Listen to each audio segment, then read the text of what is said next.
Hello जी, नमस्कार, सलाम, सत श्री अकाल। मैं हूं पार्थ और आप सभी का स्वागत करता हूं अपने चैनल पार्थ्स बायोलॉजी पर। इस चैनल के थ्रू हम लोग प्रिपरेशन करेंगे 11th class, 12th class and NEET की। So before starting I request you all to please like, share and subscribe. Today we will discuss about a new chapter number 10, cell cycle and cell division. First we discuss about cell division, later we'll discuss about the cell cycle. So what is cell division? You all know that a parental cell divides to form two daughter cell. This phenomena is just simply called cell division. What? Parental cell gives rise to two new daughter cell. This phenomena is called cell division. बहुत simple है, ठीक है? अब आप अच्छे तरीके से जानते हैं the scientist Rudolf Virchow, इन्होंने एक स्टेटमेंट दिया था, क्या? ओमनिस सेलुला ई सेलुला, अपनी एक थ्योरी के अंदर। That theory was cell lineage theory. याद रखना, that theory was cell lineage theory. According to this theory, a new cell arises from pre existing cell और a daughter cell arises from parental cell by division. ठीक है, अब हमने ये भी discuss कर लिया था, क्या? स्ट्रासबर्गर ने क्या बोला था कि जिस तरीके से जो दो नई सेल्स बन रही हैं तो उनके अंदर जो न्यूक्लियस आ रहे हैं वो किस न्यूक्लियस से आएंगे? पुराने न्यूक्लियस से। So a new nucleus arises from pre existing nucleus. ये स्टेटमेंट ये किसने बताया था? स्ट्रासबर्गर ने। ठीक है, सिंपल सा था ना। अब क्वेश्चन आ रहा है, हमने ये देखा कि पेरेंटल सेल डिवाइड होकर क्या बना रही है? Daughter cell. आप में से किसी को क्वेश्चन अराइज हो रहा होगा, क्यों सेल डिवाइड हुई? क्या ऐसी कंडीशंस आ गई? Why this parental cell divides to form daughter cell? देखिए, ये रीजन हमारी एनसीईआरटी में नहीं दे रखा है, लेकिन हमें ये पढ़ना जरूरी है, क्योंकि इसके बिना तो बात ही नहीं होगी। सेल डिवीजन समझ में नहीं आएगा कि क्यों एक सेल अपने आप को डिवाइड कर रही है और दो डॉटर सेल्स बना रही है। What is the reason behind this? So question arise, why cell divide. ठीक है, इसकी बात हम करेंगे एक थ्योरी के थ्रू। आइए देखते हैं उस थ्योरी के बारे में। So the theory which explain why a cell divide is kern plasm theory. नाम याद रखिएगा, कर्न प्लाज्म थ्योरी। ठीक है, this theory was given by a scientist named Hertwig. Okay, according to him, क्या कह रही है ये थ्योरी? ध्यान से सुनिएगा। According to this theory, when there is a change in a ratio, क्या मैंने क्या बोला? जब क्या आएगा? चेंज आएगा। किसमें? रेशो में। कौन से रेशो में? That ratio is called karyoplasmic index ratio. उस रेशो का नाम क्या है? Karyoplasmic index ratio. जब इस रेशो में कोई चेंज आता है तो सेल क्या हो जाती है? डिवाइड हो जाती है। अब आप कहेंगे क्या है? नहीं आया समझ में? देखिए ध्यान से सुनना। What is karyoplasmic index ratio? देखिएगा, कैरियोप्लाज्मिक इंडेक्स रेशो क्या है? Suppose this is a cell. इस सेल के अंदर न्यूक्लियस है। न्यूक्लियस का कोई वॉल्यूम होगा, तो volume of nucleus is represented by capital V and सब M। Vn represent volume of nucleus. ठीक है, अब सोचिए ये पूरा, ये किसका वॉल्यूम है? कंप्लीट सेल का कुछ वॉल्यूम होगा। उसमें से अगर मैं वॉल्यूम ऑफ न्यूक्लियस को मैं माइनस कर दूं, यानी Vc क्या था? Volume of cell. जिसमें से मैंने माइनस कर दिया क्या? Volume of nucleus. तो मेरे पास क्या बचेगा? सेल के वॉल्यूम में से अगर मैं न्यूक्लियस का वॉल्यूम हटा दूं तो किसका वॉल्यूम बचेगा? Volume of cytoplasm. तो सिंपली मैं बोल सकता हूं कैरियोप्लाज्मिक इंडेक्स रेशियो को क्या? Volume of nucleus divide by volume of cytoplasm. Volume of nucleus को तो हमने किससे रिप्रेजेंट कर दिया? Vn से। लेकिन वॉल्यूम ऑफ साइटोप्लाज्म को हमने कैसे रिप्रेजेंट किया? वॉल्यूम ऑफ सेल में से किसका माइनस कर दिया? Volume of nucleus. समझ में आ गया? क्लियर है? सो this is karyoplasmic index ratio. ठीक है, अब देखिएगा, ध्यान से सुनिएगा। सपोज ये एक छोटी सेल है। ठीक है, इस सेल के अंदर वॉल्यूम जो था न्यूक्लियस का, दैट इज 4 क्यूबिक माइक्रोमीटर। ठीक है, 4 क्यूबिक माइक्रोमीटर था किसका? वॉल्यूम। किसका? न्यूक्लियस का। ठीक है, और वॉल्यूम ऑफ सेल जो था वो मान लेते 6 माइक्रोमीटर, क्यूबिक माइक्रोमीटर है। किसका? Volume of cell. Cell cell का वॉल्यूम कितना था 6 क्यूबिक माइक्रोमीटर था, वॉल्यूम ऑफ न्यूक्लियस कितना था 4 क्यूबिक माइक्रोमीटर था। तो जरा सोचिए फॉर्मूला अगर मैं अप्लाई करूंगा, कैरियोप्लाज्मिक इंडेक्स रेशियो मेरा क्या आया 4, तो क्या हो गया volume of nucleus divide by volume of cell कितना था 6 minus volume of nucleus that is 4, तो वॉल्यूम ऑफ साइटोप्लाज्म कितना हो गया 2। तो volume of nucleus 4 divide by volume of cytoplasm कितना हो गया 2, यानी कैरियोप्लाज्मिक इंडेक्स रेशियो क्या हो गया है आपका 2।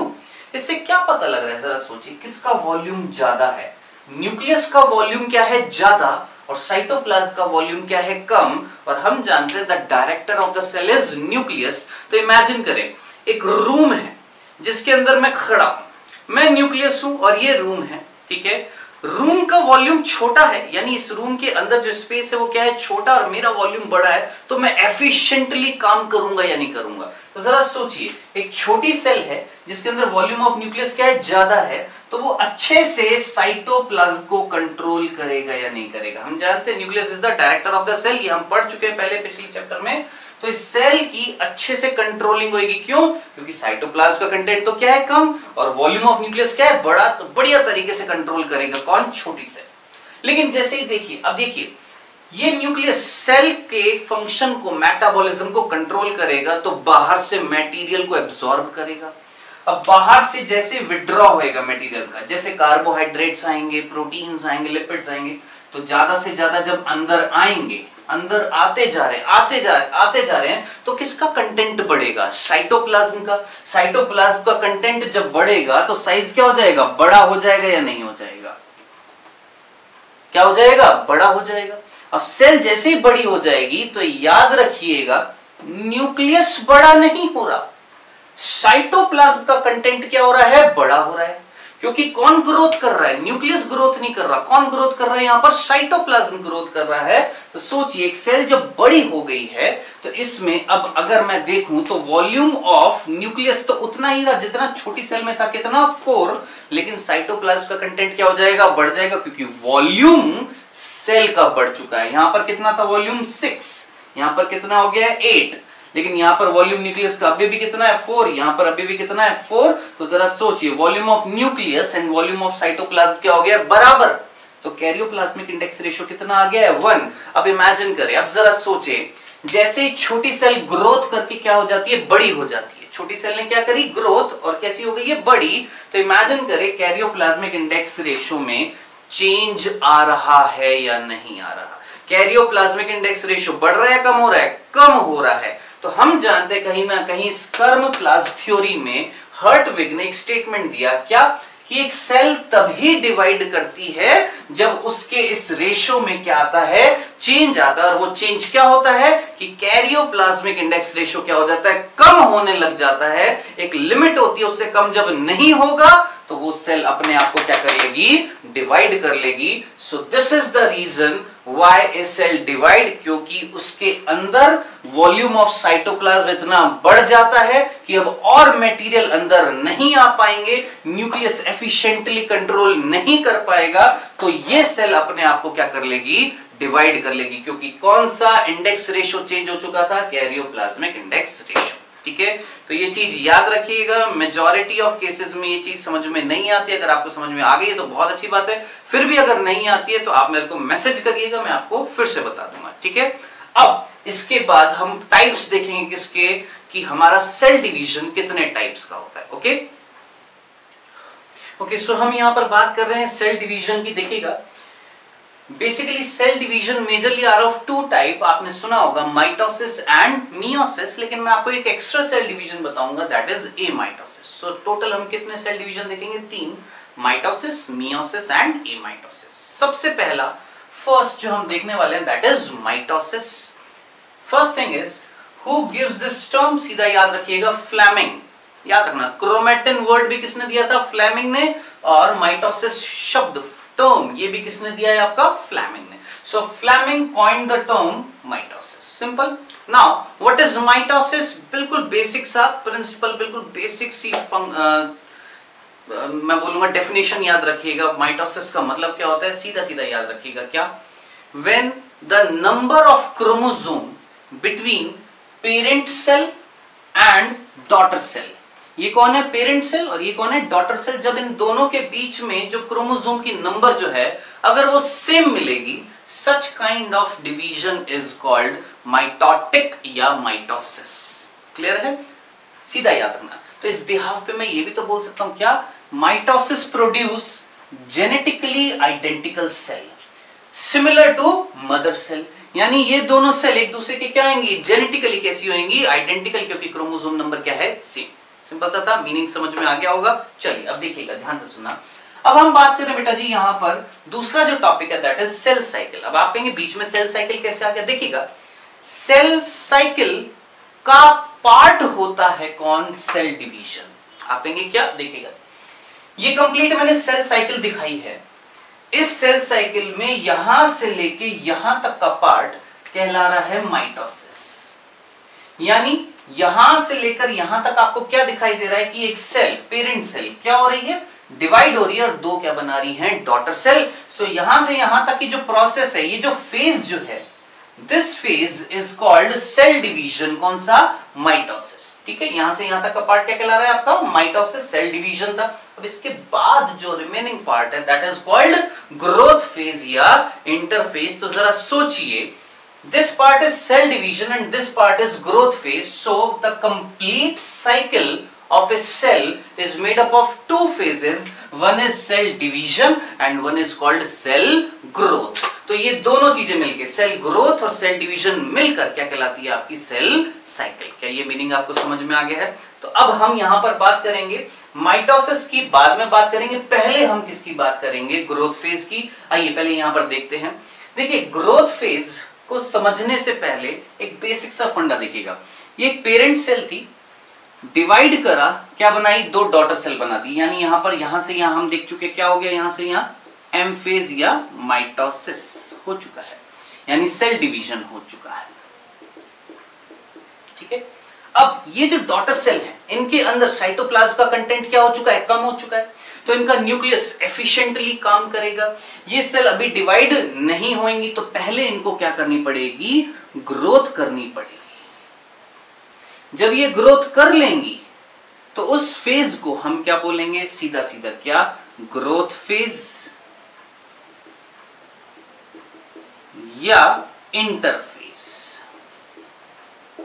ठीक है, अब ये वापस से सेल क्या करेगी, फिर से डिवाइड करेगी, फिर दो नई सेल बनाएंगी। Again this phase is called mitosis या सेल डिवीजन। तो अब आप मुझे बताएं, सिंपल सी बात मैं आपसे पूछूंगा, व्हाट इज इंटरफेज। इंटरफेज क्या होता है, तो मैं बोल सकता हूं इंटर का मतलब क्या होता है, किसी के बीच में आना।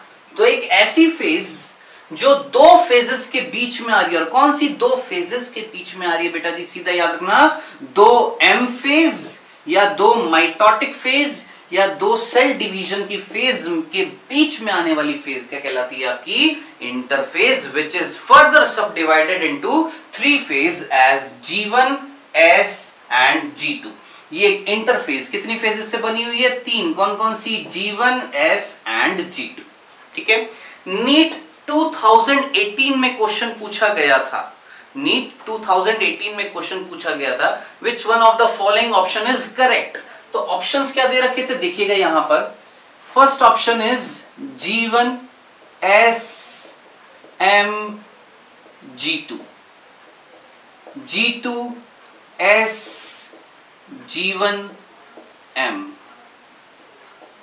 G1, S, G2, M, M, G2, S, G1। तो मेरे ख्याल से आपको समझ में आ गया होगा। द करेक्ट फेजेस को अगर मैं ऑर्डर में देखूं तो करेक्ट ऑर्डर कौन सा होगा, याद रखिएगा, G1 के बाद क्या आता है हमेशा S। स्टार्ट कहां से करेंगे हम, यहां से, G1 से क्या S, S से क्या G2, और G2 के बाद कौन सा, M फेज। ठीक है, तो ये करेक्ट ऑर्डर है किसका, सेल साइकिल का। ठीक है, तो आइए अब हम बात करेंगे किसकी, सबसे पहले कौन से फेज की, इंटरफेज, फिर हम बात करेंगे किसकी, माइटोसिस या एम फेज की। तो हम बात कर रहे हैं यहां पर इंटरफेज की। देखिएगा इंटरफेज का मीनिंग मैंने आपको बता दिया था, एक ऐसी फेज जो दो सक्सेसिव एम फेजेस के बीच में या दो सेल डिवीजन के बीच में आती है, दैट इज कॉल्ड इंटरफेस। ठीक है, अब देखिएगा यहाँ पे पॉइंट्स देखते हैं। सबसे पहला अकर बिटवीन 2m फेज, मेरे ख्याल से ये पहला पॉइंट आपको क्लियर हो गया होगा। Next, it is the longest phase of cell cycle. Important है, ध्यान से सुनिएगा। इस पूरे सेल साइकिल को अगर मैं देखता हूं, जैसे सपोज मैंने अपनी स्किन सेल की बात करी, मेरी स्किन सेल जो है उसकी कंप्लीट सेल साइकिल जो होती है वो दैट इज ऑफ 24 आवर्स। कितने आवर्स की है? 24 आवर्स। उस 24 आवर्स की सेल साइकिल में 1 आवर वो स्पेंड करती है किसमें? सेल डिवीजन में। रिमेनिंग 23 आवर्स जो है वो स्पेंड करती है कौन सी फेज में? ग्रोथ फेज में या इंटरफेज में। तो लॉन्गेस्ट फेज कौन सी हुई सेल साइकिल की? एम फेज या इंटरफेज? तो आंसर आपको मिल गया होगा क्या? It is the longest phase of cell cycle. Next, it is the most active phase of cell cycle. मैंने आपको बताया था जैसे ही सेल क्या हो जाएगी? छोटी हो जाएगी, उसके अंदर मेटाबॉलिज्म क्या हो जाएगा? बढ़ जाएगा। और मेटाबॉलिज्म अगर बढ़ जाएगा तो सेल की एक्टिविटी क्या हो जाएगी? बढ़ जाएगी। तो आपको इतना तो समझ में आ गया होगा क्या? इंटरफेज के अंदर एक सेल की एक्टिविटी क्या हो जाती है? बढ़ जाती है, उसके अंदर मेटाबॉलिज्म बढ़ जाता है। तो it is the most active phase. देखिए सेल डिवीजन हो रहा है, यहां पर भी एक्टिवली पार्टिसिपेशन हो रहा है, लेकिन अगर मैं मेटाबॉलिज्म के बिहाफ पर देखूं क्या कि कुछ केमिकल रिएक्शंस हो रही हैं, वो मैक्सिमम केमिकल रिएक्शंस, यानी कोई चीज बन रही है या कोई चीज टूट रही है, दैट इज कॉल्ड मेटाबॉलिज्म। आप जानते हैं मेटाबॉलिज्म दो तरीके का होता है, one is anabolism and one is catabolism. Anabolism means किसी चीज का बनना, कैटाबॉलिज्म मींस किसी चीज का टूटना। दोनों रिएक्शन मिलकर क्या कहलाती है? मेटाबॉलिज्म। तो मैंने यहां पर क्या बोला? मेटाबॉलिक एक्टिविटीज मैक्सिमम किस में हो रही है? ग्रोथ फेज में। यानी केमिकल रिएक्शन सबसे ज्यादा किस में हो रही है? ग्रोथ फेज में। तो highly active phase, most active phase of cell cycle कौन है बेटा जी? याद रखना, कौन सी? ग्रोथ फेज या interphase. Next, also known as growth phase, ये मैं आप जानते ही हैं। And the last one also known as resting phase. अब देखिएगा कई कुछ तरीके से कॉन्ट्राडिक्टरी हो सकता है ये वर्ड। क्यों? हम बोलेंगे जब ये बहुत ज्यादा एक्टिव है तो हमने इसको रेस्टिंग वर्ड क्यों दिया? क्योंकि रेस्टिंग वर्ड एक नेगेटिव अप्रोच को शो करता है, जबकि एक्टिविटी एक पॉजिटिव अप्रोच को शो करता है। Why we called this phase as a resting phase? तो याद रखना ये वर्ड पुराने साइंटिस्ट के रिस्पेक्ट में लिया गया है। जब माइक्रोस्कोप डिस्कवर्ड हुआ था, इलेक्ट्रॉन माइक्रोस्कोप, उसके बाद की हम बात कर रहे हैं, हमने देखा एक सेल के अंदर बहुत धीरे धीरे क्या हो रही है? ग्रोथ हो रही है। यानी 23 आवर ले रही है एक सेल अपने आप को क्या करने में? ग्रोथ करने में। बहुत धीरे क्या हो रही है? ग्रोथ हो रही है। तो एक ड्रास्टिक चेंज हमें नहीं मिला एकदम से, जैसे हमें यहां पर एक ड्रास्टिक चेंज मिला। विद इन ए आवर एक सेल क्या हो गई है? डिवाइड करके 2 सेल बना दी। लेकिन यहां से यहां 23 आवर्स में हमें कोई ड्रास्टिक चेंज नहीं मिला बाहर से जब हमने सेल को देखा। दैट्स व्हाई पुराने साइंटिस्ट के बिहाफ पर हमने इस फेज को क्या बोला? Resting phase. की कोई एक ड्रामेटिकली, कोई ड्रास्टिकली कोई चेंज नहीं आ रहा, इसलिए we called this phase as resting phase. ठीक है, नाउ अब देखिएगा ये जो इंटरफेज थी मैंने आपको बताया, it is further subdivided into 3 phase. सबसे पहले कौन सी पढ़ रहे हैं हम? ग्रोथ फर्स्ट फेज या प्री डीएनए सिंथेटिक फेज। देखिए ग्रोथ फर्स्ट फेज तो समझ में आया, प्री डीएनए सिंथेटिक फेज का मीनिंग क्या है? ध्यान से सुनना बेटा जी। ये जो एस फेज जो होती है, this is called DNA synthetic phase. इसको हम क्या नाम देते हैं? DNA synthetic phase. अब जरा सोचिए, डीएनए सिंथेटिक फेज अगर एस फेज है और इससे पहले आने वाली जो फेज होगी वो प्री डीएनए कहलाएगी कि पोस्ट डीएनए सिंथेटिक फेज कहलाएगी? आंसर मेरे ख्याल से आप सभी को समझ में आ जाएगा कि G1 is also known as pre, इससे पहले pre DNA synthetic phase. Meaning clear है आपको? नेक्स्ट, अब देखिएगा इस फेज में क्या हो रहा है? सारा का सारा काम, मैक्सिमम वर्क, मैक्सिमम ग्रोथ जो होती है वो कौन सी फेज में होती है? याद रखना, ग्रोथ फर्स्ट फेज में। तो ये बहुत इंपॉर्टेंट लाइन है, देखिएगा क्या कि cell grow maximum in growth first phase. यानी एक सेल की जो ग्रोथ होने वाली थी वो सबसे ज्यादा कौन सी फेज में होती है? ग्रोथ फर्स्ट फेज में होती है। क्या ये पहला पॉइंट क्लियर है आपको? दूसरा, most of cell organelles increases. अब इसका मीनिंग क्या देखिएगा, सपोज ये एक सेल थी, इस सेल के अंदर डिवीजन हुआ, 2 सेल बन गई हैं। सपोज इस पेरेंटल सेल में 5 माइटोकॉन्ड्रिया थे, 10 माइटोकॉन्ड्रिया थे और 10 ही इसके अंदर मान लेते हैं राइबोसोम थे।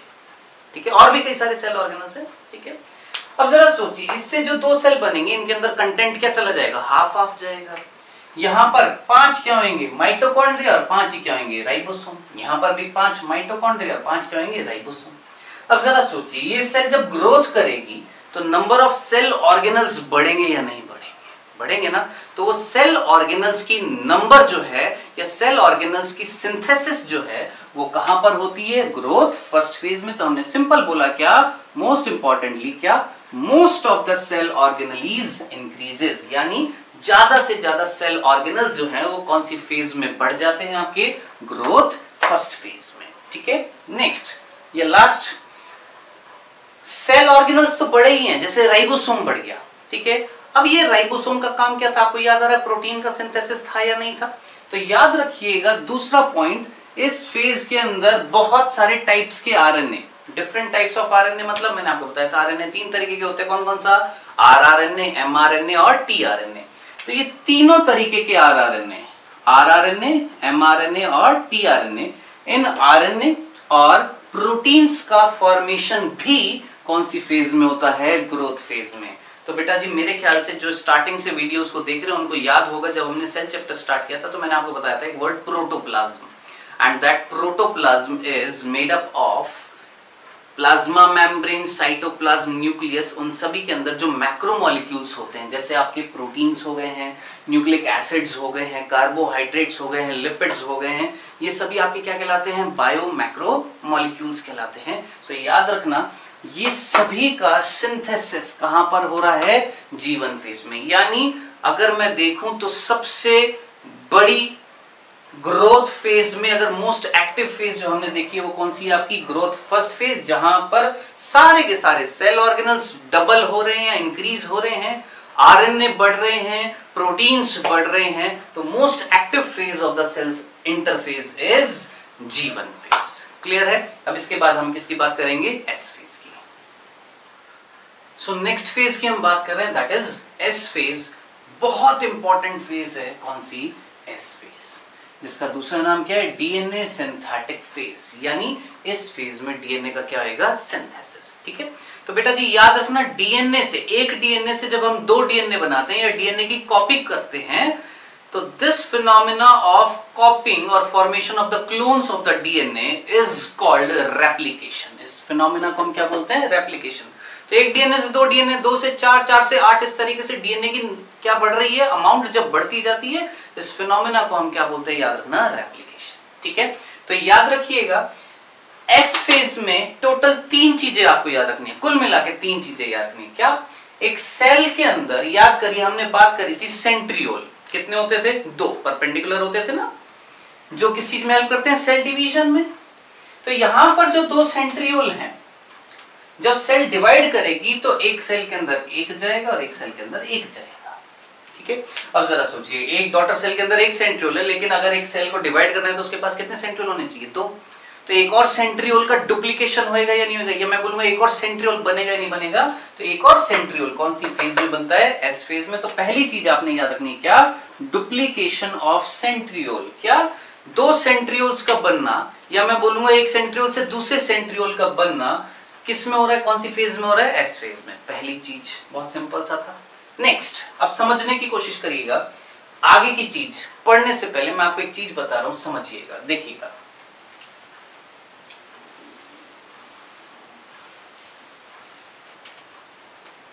मैंने आपको सेल वाले चैप्टर में क्रोमोसोम की स्ट्रक्चर बताई थी।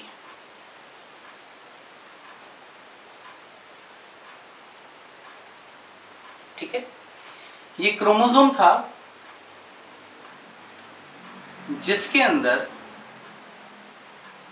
2 क्रोमैटिड थे। कितने क्रोमैटिड थे? 2। क्रोमैटिड क्या था? डीएनए का धागा।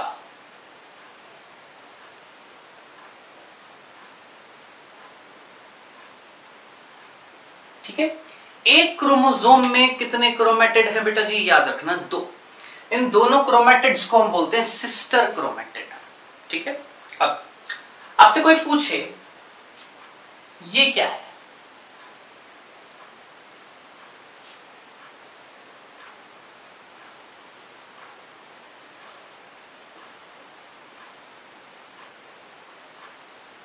तो तो याद रखना इसे भी मैं क्या बोलूंगा, क्रोमोसोम। ठीक है, तो क्रोमोसोम के अंदर याद रखना, क्रोमोसोम के अंदर आइदर 2 क्रोमेटिड्स हो सकते हैं या 1 क्रोमेटिड हो सकते हैं। ठीक है, अब आप कहेंगे ये क्यों बताया है, रीजन क्या है बताने का, तो समझने की कोशिश करिए। आप में से कई बच्चों के अंदर ये क्वेश्चन डेवलप हो रहा होगा कि सर एक सेल जिसके अंदर 46 क्रोमोसोम है, इससे जब 2 सेल बनेंगी और दोनों सेल के अंदर 46 क्रोमोसोम रहेंगे, ये कैसे पॉसिबल है? एक सेल जिसके अंदर 46 है, 2 सेल बन रही है, तो इसके अंदर कितने होने चाहिए थे? 23। इसके अंदर कितने होने चाहिए? 23 होने चाहिए थे, लेकिन यहाँ पे 46 है। ये कैसे पॉसिबल हो गया? तो समझने की कोशिश करिए, बहुत आसानी से समझ में आएगा, ध्यान से सुनिएगा, देखिएगा। ये एक सेल है, सपोज इसके अंदर सिर्फ एक क्रोमोसोम है, क्रोमोसोम नंबर फर्स्ट, एक ही क्रोमोसोम है, क्रोमोसोम फर्स्ट। ठीक है बेटा जी, इसने डिवाइड किया और 2 सेल बनाई। इस सेल के अंदर क्रोमोसोम तो है, कौन सा? फर्स्ट, और यहां पर भी क्रोमोसोम है, कौन सा? फर्स्ट। लेकिन इस क्रोमोसोम में, पेरेंट वाले क्रोमोसोम में कितने क्रोमेटिड थे? 2, लेकिन इस क्रोमोसोम में कितने क्रोमेटिड है? 1।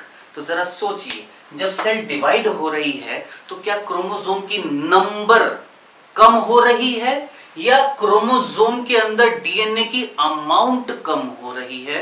इतनी सी बात को गौर से सोचिएगा, मेरे ख्याल से आपको आंसर मिल जाएगा। क्या क्रोमोसोम की नंबर कम नहीं हो रही? यहां पर भी क्रोमोसोम 1 था, इसके न्यूक्लियस में भी क्रोमोसोम 1 है, यहां पर क्रोमोसोम 1 है, इस सेल में भी क्रोमोसोम 1 है, यानी क्रोमोसोम 1, डॉटर सेल में भी क्रोमोसोम 1। लेकिन इस क्रोमोसोम के अंदर क्रोमेटिड कितने थे? 2, यहां पर क्रोमेटिड कितने हैं? 1। यानी आपने क्रोमोसोम की नंबर को नहीं घटाया, क्रोमोसोम के अंदर जो डीएनए था उसकी अमाउंट को क्या कर दिया है? कम। तो सोच के मुझे बताएं, ये सेल जो डॉटर सेल जब एस फेज में जाएगी तो इसके अंदर क्रोमोसोम बढ़ेंगे या उस क्रोमोसोम के अंदर डीएनए की अमाउंट बढ़ेगी?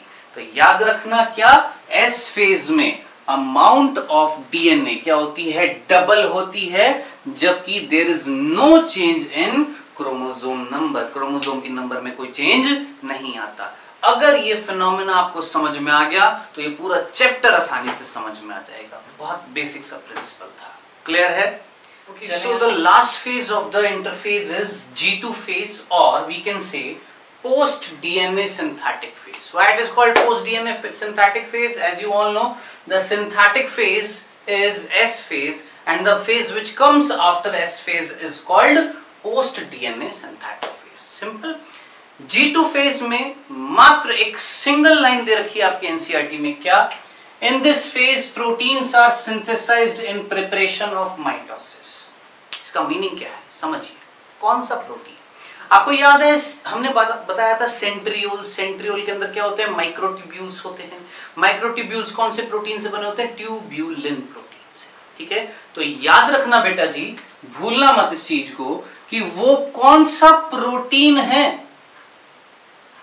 वो कौन सा प्रोटीन है जो G2 फेज में सिंथेसाइज्ड हो रहा है। तो याद रखना उस प्रोटीन का नाम है ट्यूब्यूलिन, जो सिंथेसाइज्ड होता है किसमें? G2 फेज में, ताकि क्या बन सके? माइक्रोट्यूब्यूल्स, ताकि माइक्रोट्यूब्यूल्स जो हैं वो किस में आ जाएं? सेंट्रियोल में, और सेंट्रियोल जो हैं वो फिर एम फेज में आकर क्या रिलीज करें? स्पिंडल फाइबर, जिससे क्या हो जाए? आपका सेल डिवीजन। तो मेरे ख्याल से ये लाइन फुलफिल हो रही है, समझ में आ गई होगी। क्या इस फेज में बन रहे प्रोटीन कौन से? ट्यूबुलिन, जो क्या बनाएंगे? माइक्रोट्यूब्यूल, जिससे क्या होएगा?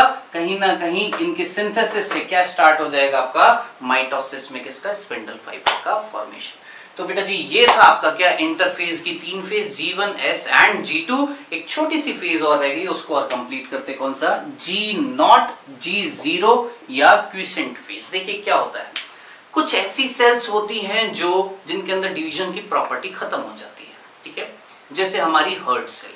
ठीक है, पहली चीज। और ओवम, मैंने आपको पहले भी बताया था, ओवम है, हर्ट सेल है, न्यूरॉन्स हैं, ये वो सेल्स हैं जिनके अंदर डिवीजन की कैपेबिलिटी नहीं है, यानी वो डिवाइड नहीं करेंगे, यानी उनके अंदर ये फेज नहीं है। लेकिन वो सेल जिंदा है, यानी वो मेटाबॉलिकली एक्टिव है, उनके अंदर केमिकल रिएक्शंस हो रही हैं, यानी वो सेल एक ऐसी फेज में चली गई है which is an inactive phase. जब वो सेल्स इस फेज में चली जाती है, किसमें, G0 फेज में, यानी वो सेल किसमें एंट्री नहीं ली, G1 फेज में एंट्री नहीं ली, सीधा कौन सी फेज में चली गई हैं, G0 फेज में, एक ऐसी इनएक्टिव फेज में जहां पर वो डिवाइड तो करेंगी नहीं, ग्रोथ करेंगी नहीं, मेटाबॉलिकली क्या रहेंगी, एक्टिव रहेंगी और बस अपना काम करती रहेंगी, यानी केमिकल रिएक्शंस करती रहेंगी लेकिन डिवाइड नहीं करेंगी। सच sales which goes to this phase are called quiescent cells। ऐसी सेल्स को हम क्या बोलेंगे, quiescent cells। ठीक है, तो याद रखना हमारी हर्ट सेल हो गई, या आपने देखा होगा आपके घरों में, किचन में, रसोई में कहीं ना कहीं दालें यानी पल्सेस के सीड्स होते हैं या नहीं होते हैं। जैसे आपने कभी ना कभी देखा होगा, आपने स्प्राउटेड ग्राम खाया होगा। ठीक है, चना जो होता है जब हम उसको अंकुरित करते हैं तो अंकुरित करने के लिए हम उसको क्या करते हैं, भिगोते हैं पानी में, फिर रात को भिगोते, सुबह हम देखते हैं एक व्हाइट कलर का एक धागा सा निकलता है। उससे पहले तक तो वो नहीं निकला था ना, यानी कहीं ना कहीं वो जो ग्राम के अंदर, उस चने के अंदर जो सेल्स थी वो इनएक्टिव फेज में थी। जैसे ही पानी दिया एक्टिवेट हो गई है, सेल डिवीजन बढ़ गया, सेल डिवीजन बढ़ने से नंबर ऑफ सेल्स बढ़ गई, जिससे एक स्ट्रक्चर आ गई है, निकल गई है। समझ में आ रहा है? तो याद रखना, पल्सेस हो गई, दालें हो गई हैं, आपके बीन्स हो गए हैं, ये सीड्स जो है कुल मिला के जो हमारी रसोई में रखे हुए हैं वो कौन सी फेजेस में हैं, इनएक्टिव फेज में हैं। Such inactive phase is called quiescent stage या G0 स्टेज। क्लियर है? तो ये हमने कंप्लीट बात करी है किसकी, इंटरफेज की। नेक्स्ट लेक्चर में हम बात करेंगे क्या, इन फेजेस की, कौन सी, माइटोसिस के फेजेस की, और फिर हम बात करेंगे किसकी, मियोसिस की। ठीक है, आज इस वीडियो लेक्चर के अंदर इतना सफिशिएंट है, इसको पढ़िएगा, अच्छे से देखिएगा और मैं आपको असाइनमेंट दूंगा। ठीक है, उसको फुलफिल करिएगा। Okay then, bye.